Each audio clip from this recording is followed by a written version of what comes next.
Sabdamu Bapa bagai air segar, sejuk dan damai saat ku dengar.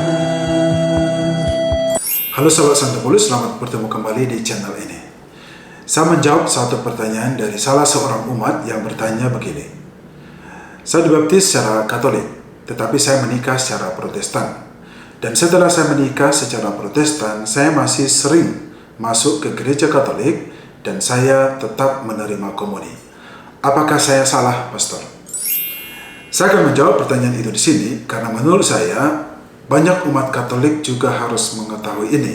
Karena ternyata dalam kenyataannya begitu banyak orang Katolik yang mengalami hal demikian, di mana banyak dari mereka terpaksa meninggalkan Katolik karena pernikahan atau karena alasan lain, tapi sebenarnya mereka itu belum bisa move on dari gereja Katolik.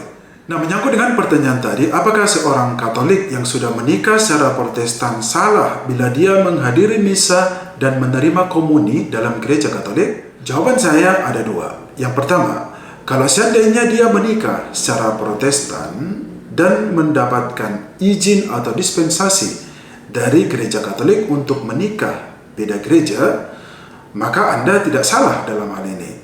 Justru itulah sebenarnya kegunaan dari dispensasi yang diurus sebelum perkawinan, bahwa dispensasi itu gunanya untuk menyelamatkan orang Katolik itu. Menyelamatkan dalam arti supaya ketika dia menikah secara non-Katolik, dia berhak mendapatkan sakramen-sakramen yang ada dalam gereja Katolik.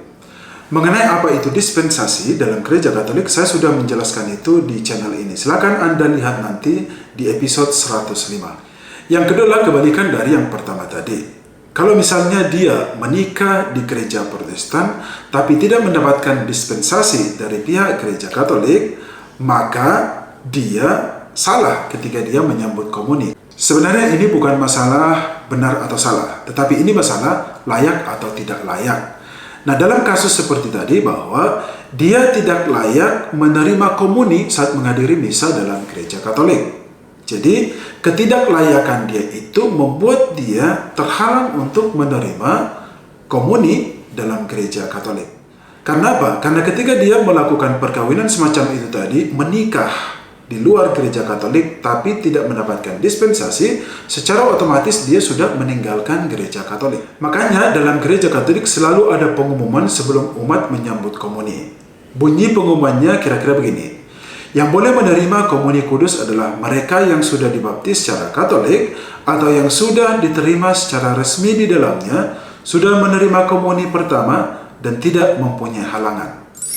Dan ini perlu diperhatikan juga. Sebenarnya bukan hanya menerima komuni dia terhalang, tetapi dia tidak bisa menerima sakramen-sakramen lainnya yang ada dalam gereja Katolik. Nah, agar Anda yang berada dalam kasus seperti ini tidak terhalang untuk menerima komuni dan sakramen lainnya dalam gereja Katolik, saya sarankan Anda segera bereskan perkawinan Anda secara Katolik.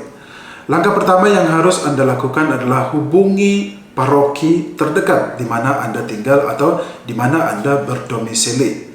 Tanya baik-baik pastor paroki Anda apa yang akan Anda lakukan atau tahap-tahap apa yang akan Anda lakukan selanjutnya.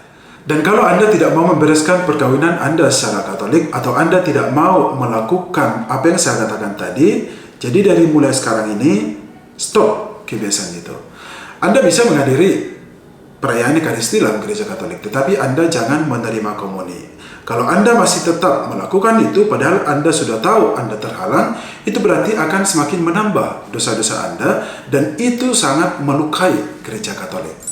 Oleh karena itu, bagi Anda orang Katolik yang mau menikah karena mendapatkan pasangan yang bukan Katolik, saya sarankan Anda pikirkan hal ini matang-matang sebelum Anda melakukan tindakan yang mungkin nanti membuat Anda menyesal di kemudian hari. Jadi ketika Anda terpaksa mendapatkan jodoh yang bukan Katolik, silakan konsultasi dengan ahlinya. Dalam hal ini, silakan konsultasi dengan pastor paroki Anda. Kalau memang Anda harus menikah di luar Katolik tapi Anda tetap ingin menjadi Katolik, bisa Anda konsultasikan ini ke pastor paroki Anda, karena beliau nanti akan membantu Anda atau menuntun Anda untuk melakukan atau membereskan hal-hal yang perlu dalam hal itu. Jangan sampai melakukan tindakan-tindakan yang seperti dilakukan oleh kebanyakan orang tadi itu. Jadi mereka meninggalkan gereja Katolik karena perkawinan dan karena alasan lain, tapi sebenarnya itu mereka tidak mau move on dari gereja Katolik. Sampai ketemu di episode selanjutnya. Bekerja di ladangmu, jadi abdi abadi.